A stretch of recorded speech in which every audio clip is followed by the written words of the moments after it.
嗨，小朋友，我们今天要说的故事是爱唱歌的鸟。你喜欢唱歌吗？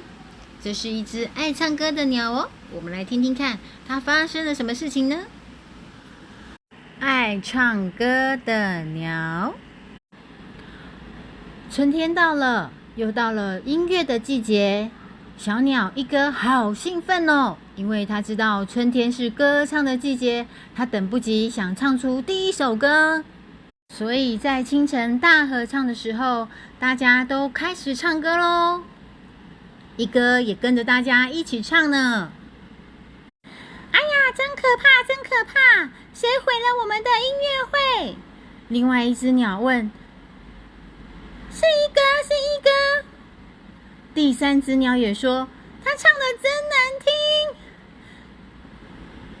一哥说，是我吗？我唱得很难听吗？一哥好伤心哦，所以赶快回家练习。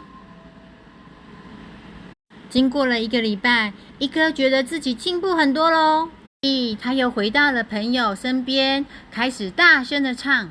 可是他一唱，就让所有的朋友都笑到地上，哈哈哈哈哈哈！怎么会有这么难听的歌啊？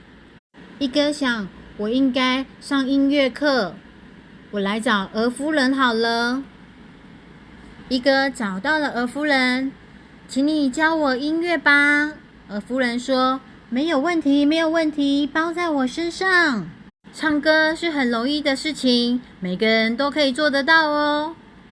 鹅夫人说，好，来，现在跟着我一起大声唱，1、2、3，1、2、3，一个一个，不要太快，不要太大声哦，拜托，一哥先生。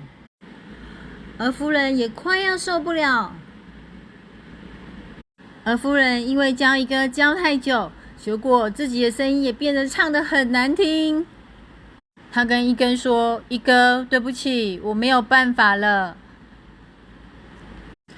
一哥很难过，他说，我没有天分，可是我很喜欢音乐，我却是一只不会唱歌的小鸟。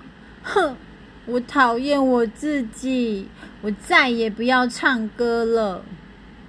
但是他不管走到哪里，都有一些人在唱着歌，享受着音乐。这让一哥伤心极了，而且非常的嫉妒。为什么大家都可以开心的唱歌呢？他决定要远离所有的音乐，可是这是不容易做到的，因为到处都有音乐哦。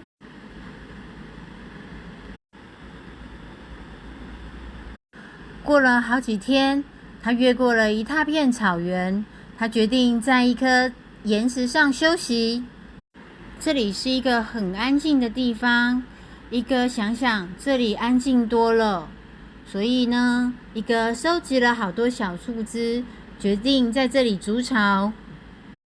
一哥孤单的自己一个人。这一天，他看到了漂亮的夕阳，他觉得太美了，所以他突然想起来，啊，我好想唱歌哦！看一看旁边都没有人，所以他开始唱歌了。一哥开心的大唱，他好开心啊！可是这时候，岩石突然移动了起来，这移动的岩石突然开始说话，哎呀！多棒的音乐啊！哦，原来那不是岩石，是一只巨鸟哦。一哥说，可是我不会唱歌啊。巨鸟说，你的歌声很独特，你把我从长久的睡眠当中叫醒了，还让我也想唱歌哦。来吧，让我们一起唱歌吧。就这样，巨鸟跟一哥在这没有人的地方，开心的唱着歌。从此以后，巨鸟跟一哥也变成了好朋友哦。他们开心的时候，就会一起大声唱歌。好，小朋友，今天的故事说完喽，拜拜。